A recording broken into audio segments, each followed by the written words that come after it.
everybody. Welcome to Coach's Corner. I'm your host, Coach Tripp, here on this Thursday night local sports report. Special guest with us, Justin Mann, UWF men's basketball coach. Just, thanks for joining the show. Thanks, Coach Tripp. I appreciate you for having me. Really do. Man, we're going to have a blast. All right, so this is brought to you by Hill Kelly Dodge, Arbitree, and Bama Club, State Farm, and Sterling. Go see Dave Valetto. Without these great sponsors, this just wouldn't happen. Coach, man, we got so much to talk about. Let's start from the beginning, okay? You're from Peoria, Illinois. Talk about mom and dad and any siblings that you had growing up. Mom and dad, I was actually born in Atlanta. I kind of bounced around Southeast a little bit before I got up to Peoria. But I got to Peoria when I was around 4. Mom actually still lives in Peoria. She's a teacher. She's a special ed teacher there. And my dad actually moved down here to Pensacola. My dad got away. My parents separated and whatnot. So my dad lives down here, and I see him pretty much every weekend. So it's been good. And I have a little half sister as well, and a wonderful niece who's 11 years old now. Oh my gosh! Talk about your dad. Does he help you? I mean, man, what a blessing to have him down here. Yeah, it's great. He really helps just being around the house, like doing those kind of things. Like when I need some stuff around the house, like he's a handyman. He always has. He did construction. He did a little truck driving. So he's big on just doing things around the house, help building a deck and those kind of things. And he played baseball growing up. Didn't really get into basketball. I was kind of on my own on the basketball, so it's good. But it's good that he's here pretty much every Thursday, Saturday game we have at home. So it's great to have that family support. And awesome, man. So he was a baseball guy, but he was a sports guy. So did you play a lot of sports in high school? I just basically did basketball, and I did a little bit of soccer. I thought soccer was good for footwork and those kind of things, and so therefore that's why I did it. But did basketball all the way through, and then once I got done in high school up there at Limestone High School, I ended up going down to a junior college before going to Lander University in Greenwood, South Carolina. Lander is a nice Division II school in the Peach Belt Conference. So. Oh, wow. Oh, okay. Yeah, Division II school. Okay. Talk about those years and your coach and maybe some of your teammates. Did you guys have a competitive team? We did. We had a lot of transfers, a lot of Division I, Division II, junior college transfers when I was there. Very competitive. The year before I got there, they won the league. The head coach is Bruce Evans. Right now, Bruce is assistant coach in North Florida. And we actually have a recruit on campus that played in North Florida 2 years ago that Coach Evans raves about. So we hope that goes well. He's on a tour right now, and we hope that he wants to join us. But Coach Evans was a phenomenal mentor to me. I don't think I'd be here without him, to be honest with you. Like, he just was that father figure when I was away from family, and he was hard and held me accountable, and he made me be a better person. He made sure I was doing the things right. So, man, we all need those champions in our life, don't we? Yeah, and he's great. He's a faith man, religious man, goes to church, great family. He's been with his wife for a long time, 2 kids that are both very successful. And then obviously my assistant coach, Steve Roberts, he actually still lives in Greenwood, South Carolina, where Lander's at. And, he actually works for Nations of Coaches. So I get him down here from time to time and spend some time with him as well. Oh, good. Yeah. Man, when you go through something like that, there's so many guys that were in your corner and you learn from. I mean, I could go through a whole list of mine. All right, so you end up being assistant coach at Daytona State, Thomas University, Easton Nazarene, and then Meridian. I know where Meridian is up there in Mississippi. Talk about those experiences and what you learned from that helps you to be a head coach now. The best part about the Thomas and the Eastern Nazarene experiences was, it was a little bit lower level at the time. That was before the portal got going, and NAIA hasn't really taken off yet. But the best part of that is it's the head coach and you. So you get wear a lot of hats. You're able to get your hands dirty in a lot of things. You might be scouting, you might be doing player development. So you get to be able to do a lot at that level. But I think where the career really took off was my year at Daytona State. I worked for a guy named Brock Morris. He's an assistant coach at Oklahoma now. He's a guy that I probably try to talk to once a week. Really beautiful mind, and he did a lot of things. But we were very successful at Daytona. We had 8 Division I guys.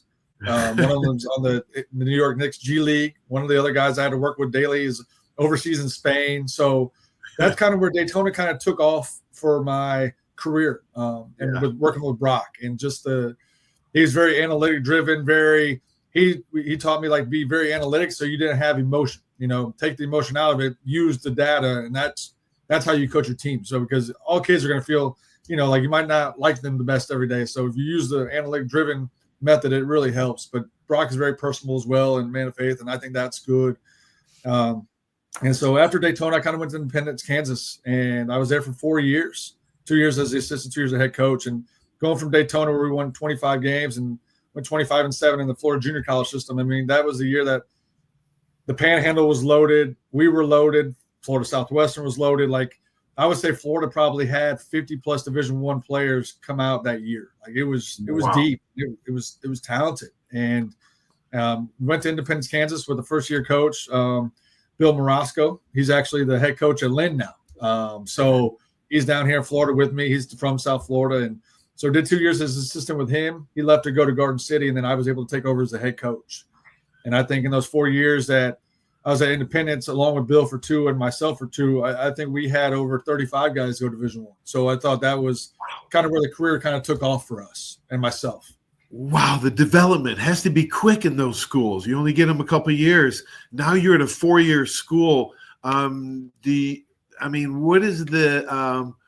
What is the thought process, or does anything change, or do you just keep doing what you're doing and now you get them for 3 years, sometimes 4 years?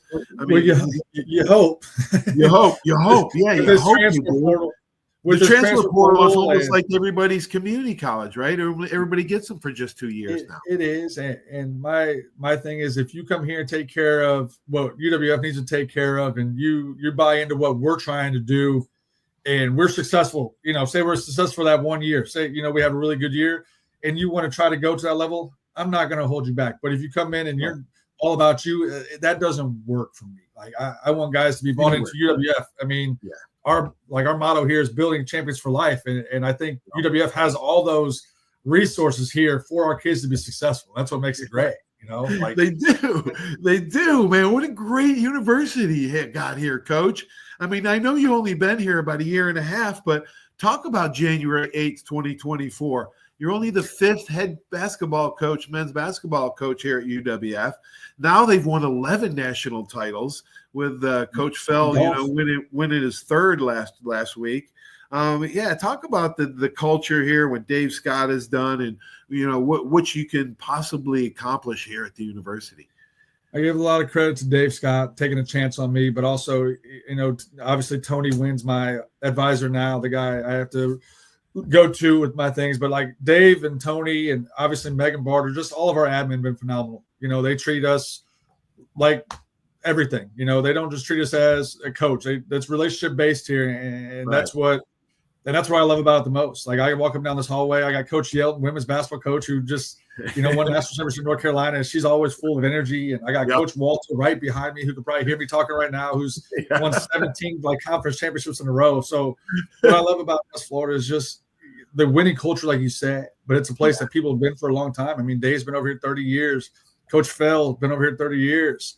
Men's soccer coach been over here 30 years, and just it's a place that people want to be. And when you have everything that UWF has right now currently, with everything they're trying to do to make you the best resources possible, like, the sky's the limit here. Like, UWF is one of the premier Division II jobs in the country for every sport, and it's phenomenal to be here. And Pensacola is great too. Yeah, I think you touched the point on it, Coach. I think it's much more transformational than transactional at the university.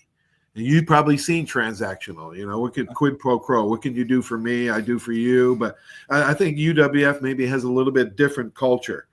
All right, let's get into some of your philosophies of basketball. Practices, do you believe they should be harder than the games? How do you make them competitive in practice? And we'll talk about style in a little bit, but talk about your practices, and we'll talk about the players and your assistant coaches in a few minutes. Yeah.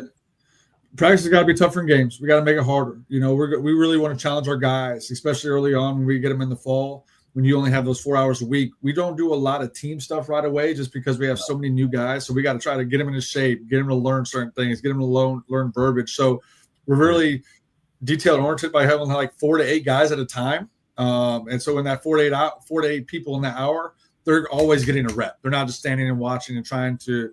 They're like, we're going. And so with that intensity, every and so if we have 4 guys on one end with the coach and 4 guys on the other end, they're probably competing against each other on each side, and there's always a winner or loser. And because we got to try to we got to try to breathe winning into these guys and Right. try to let them know that everything matters. Every rep matters. And so trying to get them to buy hey, you lose this drill, you're going to run. You lose this drill, you got push-ups. There's accountability for every time that you step on. Good. Oh, how cool. Yeah, I like it. I like it keeping score and making it competitive. That's awesome. That's what you have to be. Yeah, no standing around. Make sure that you're busy. Talk to you a little bit about your assistant coaches. I don't know much about Dylan Brown, but I know Quinshawn Wilson was at PSC in Central High School. But talk about your two guys that are critical for your team. Dylan Brown actually was with Coach Pete over at PSC the last 2 years, so he's been over there with Pete as well. Prior to that, he was with Greg Heyer at Northwest Florida when they won the national championship, and he was also at New Mexico State with Greg Heyer. So, Dylan comes from a circle of people that I know that I trust really well, which is good, and obviously came from Coach Pete, who I've built a really good relationship with since I've been here. Obviously, I knew Coach Pete before getting here, but I think our relationship has done really well since being here. We try to work with each other. Yep.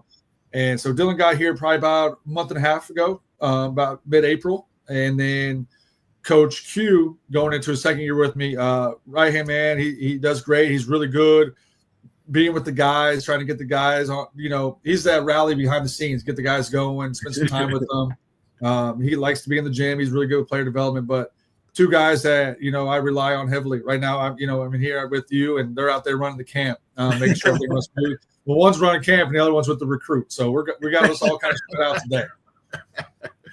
How's recruiting going, Coach? Let's talk a little bit about your team. A kind of a heavy senior, junior, almost 10 or 12 juniors and seniors on this year's squad.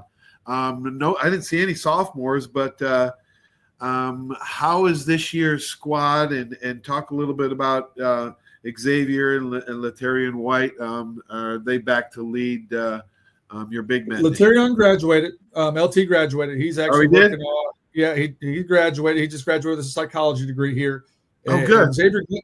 So the roster might not be updated on your end, which is fine. I can give you a breakdown, kind of where we're at now with all the new guys. Yeah. But Xavier Glenn transferred out, and so we brought 4 guys back. Ryan Payne, a knockdown shooter from Pocatello, Idaho. He's back.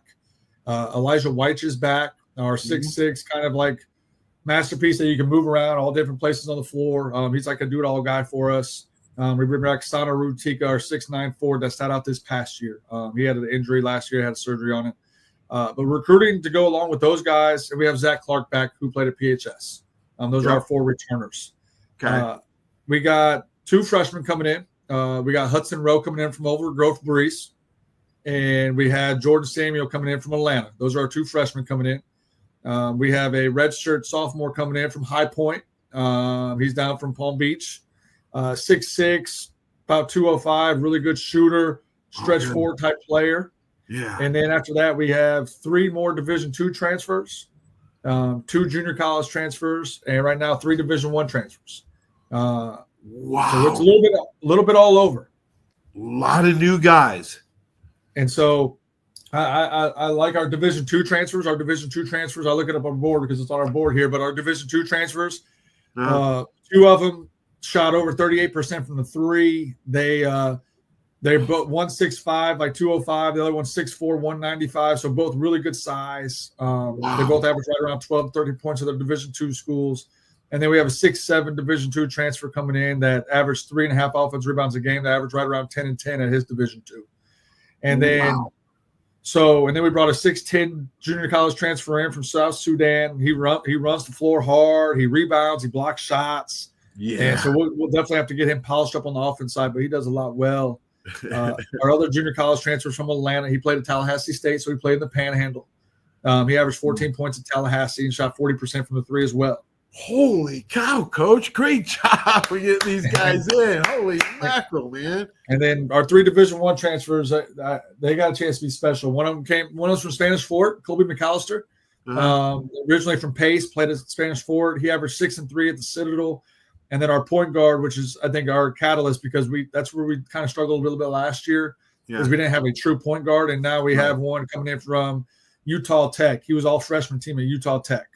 And so he averaged right around 7 and 2. He played Duncanville, Texas. He won 3 state championships there. He actually hit a game cow. winner against Mount Verde. Yeah, I like winners. I like guys that bring in that have won championships.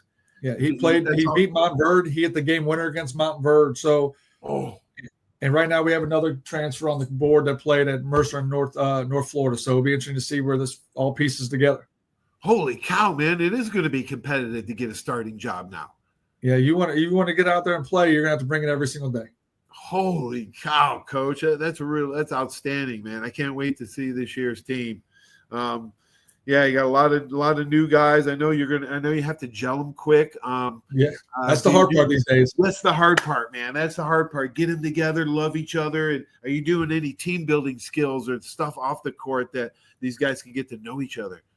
Yeah, we'll do a lot of that early this year. I wish we did a little bit more last year. Our schedule was a little funky last year. This year, no matter what, we're going to make it work. We're going to do, those rope courses, the trust falls. We'll get out and we'll go down to the beach and we'll do some sand volleyball, some different competitive things where we're in different environments, but we're spending time with each other and doing those things.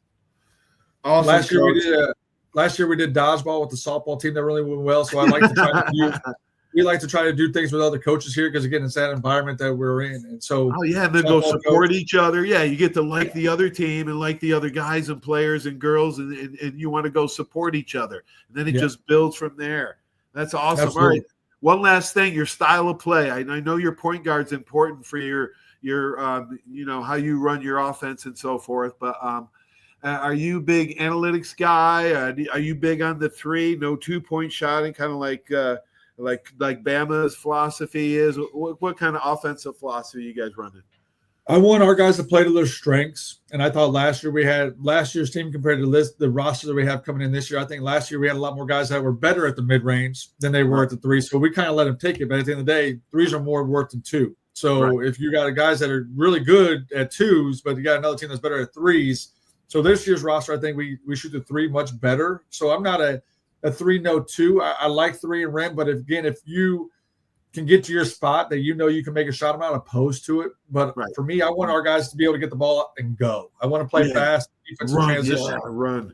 I don't want to walk it up and run sets. I think we have enough talent and enough feel for the game, IQ on our team that we can get out and play. And so we'll probably be a little more aggressive on the defense side so we can try to get some more of those live ball turnovers so we can get out and play because our starting lineup, ideally, what I picture, I would say that our point guard is going to be 6'1", 6'2", and after that, everyone's going to be about 6'5" or bigger. So we should have the size and length and athleticism to be able to get out and go. Awesome, Coach.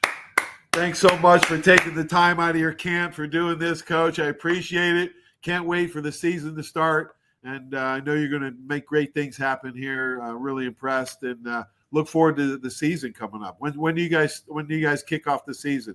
Our guys will get here about August 23rd, and we'll start then.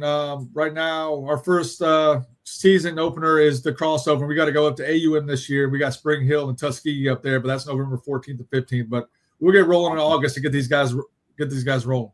Have a great summer, Coach. Thanks so much. Coach Tripp, thank you, man. I appreciate you. Thank you, buddy. Bye-bye. Wow. Coach Justin, man, really impressive. Really comes from good stock. Understands the culture at UWF. Looks like he's going to fit right in. Only the 5th head coach, and really impressive stuff. So I want to say thanks, Coach, for joining the show. Thanks for watching Local Sports Report. I'm your host, Coach Tripp. Stay tuned for these great messages. Without these guys, this just wouldn't be possible. Have a great sports week, everybody. So long. Arbitrium Consulting for all your fencing, landscaping, pressure washing, tree trimming needs. Call 850-483-0350 for your free estimates. Serving Pensacola, Gulf Breeze, Navarre, Fort Walton, Destin, Perdido, Gulf Shores, Foley, and the entire Gulf Coast. Arbitrium Consulting is owner-operated, fully licensed and insured. Call today, 850-483-0350, the official landscaper of Coach's Corner.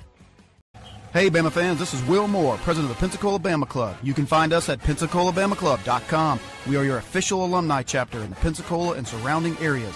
Membership is available to all alumni and all Bama fans, so come see us at one of our many events throughout the year. Our Bama football watch parties are the next best thing to being in Bryant-Denny Stadium. We even serve authentic stadium hot dogs. Membership, event, and contact information will be found on our website at PensacolaBamaClub.com. Roll Tide. Over 30 years, you have seen the orange Beck signs all over the Gulf Coast listing a property for sale or lease. Beck Partners is your trusted advisor in commercial real estate, property management, commercial and personal insurance. Senior Vice President David Valletto has been with Beck Partners since 1989. Take advantage of his wealth of knowledge by calling him today at 982-7352. 982-7352. Extensive experience in all aspects of leasing, sales, management, and site selection will make sure your expectations are exceeded. Did you know there's a place where you can get good neighbor service and surprisingly great rates on your home and auto insurance? Yep, and that place is, ta-da, State Farm. Here's the deal. State Farm agent Will Rentschler is your go-to agent in Pensacola, Florida for the service you deserve at the price that you want. So stop shopping around. State Farm agent Will Rentschler has you covered. Call 850-433-4678 for your surprisingly great rates today. Like a good neighbor, State Farm is there. Legal disclaimer, individual premiums will vary by customer. All applicants subject to State Farm underwriting requirements.